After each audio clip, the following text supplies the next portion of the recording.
तर आज आपण असंच एक सुंदर इंडोर प्लांट बघणार आहोत ज्याचं नाव आहे सॉन्ग ऑफ इंडिया।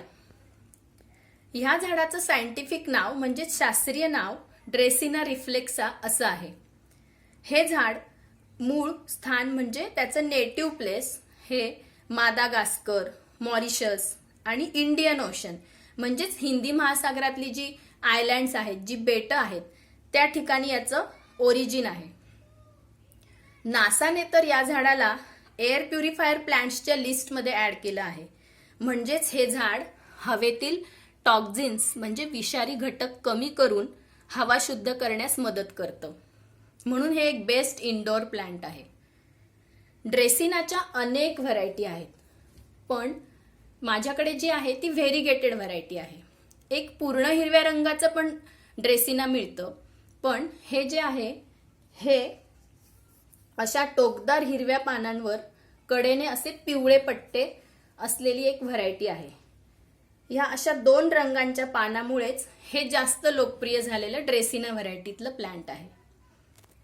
हे झाड आपण अगदी लहान कुंडीपासून मोठ्या कुंडीमध्ये कुठेही लावू शकतो।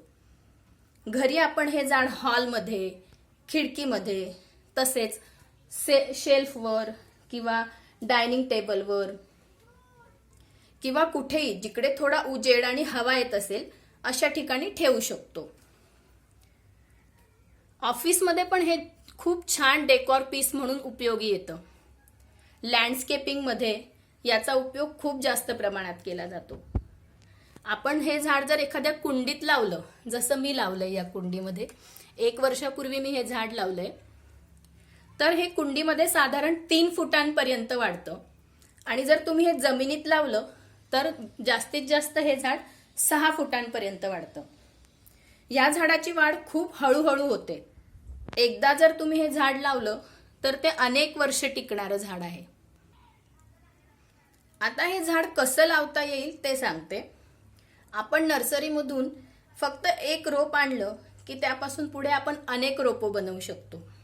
म्हणजे प्लांट थोडं वाढलं की 4 ते 5 इंचाचं म्हणजे साधारण एवढं एक कटिंग घ्यायचं आणि त्याची खालची पानं काढून टाकायची। फक्त हे असं नोड असलेलं कटिंग दिसायला पाहिजे।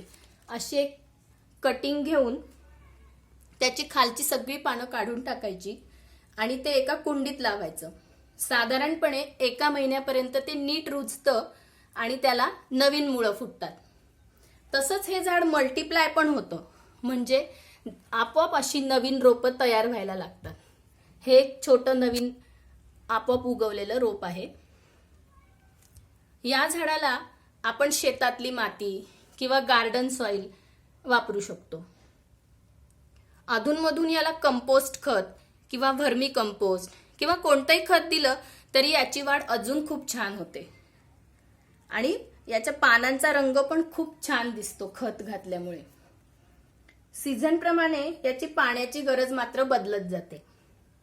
म्हणजे आता उन्हाळा आहे म्हणून मी याला साधारण रोज पाणी देतेय, पण हिवाळ्यात किंवा पावसाळ्यात याला 2 ते 3 दिवसाआड पाणी घातलं तरी चालतं।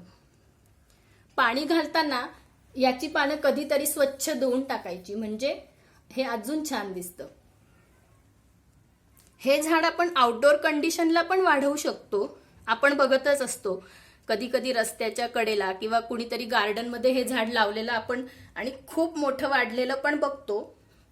पण या झाडावर जेव्हा डायरेक्ट दिवसभर खूप जास्त सूर्यप्रकाश असेल तर याची पानं पिवळी पडून गळायला लागतात।